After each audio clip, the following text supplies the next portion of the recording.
Основным направлением деятельности культурно-благотворительного фонда «Ашана» является организация лечения тяжелобольных детей, проживающих в Абхазии, в лучших клиниках мира, а также сбор пожертвований для оплаты их лечения. За 7 лет деятельности фондом «Ашана» было собрано более 49 миллионов 200 тысяч рублей на оплату 250 курсов лечения 140 детям.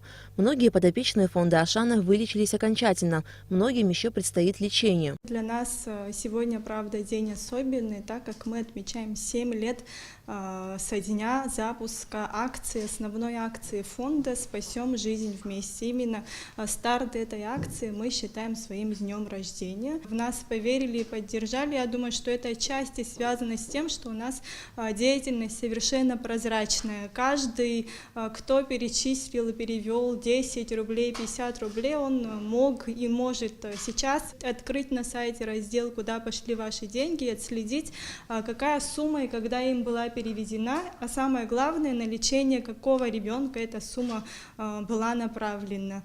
За 7 лет работы фонда собрать более 49 миллионов рублей стало возможно благодаря размещению информации о больных детях на площадках информационных партнеров «Ашана», а также проведению различных благотворительных акций, количество которых уже больше 100. В этом году впервые фонд запускает акцию «От сердца к сердцу», которая позволит привлечь к благотворительности не только жителей Абхазии, но и наших соотечественников за рубежом. Таким образом, сбор средств на лечение тяжелобольных детей будет осуществляться и за пределами нашей страны.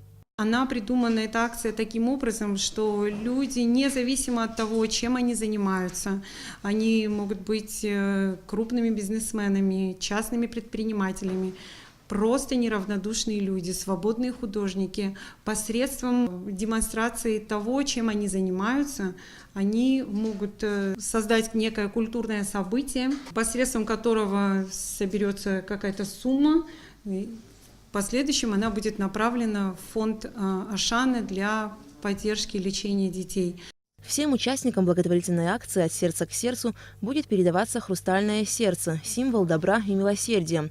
И первыми, кто откликнулся на данную акцию, стал детский хореографический ансамбль «Гагрыбш». 8 декабря с сольным концертом ансамбль выступит в театральном комплексе «ГИТИС» в Москве. И все вырученные от концерта средства будут направлены в КБФ «Ашана». После концерта ансамбль «Гагрыбш» передаст хрустальное сердце детской хореографической студии «Яйрума», которая также намерена помочь тяжелобольным детям Абхазии.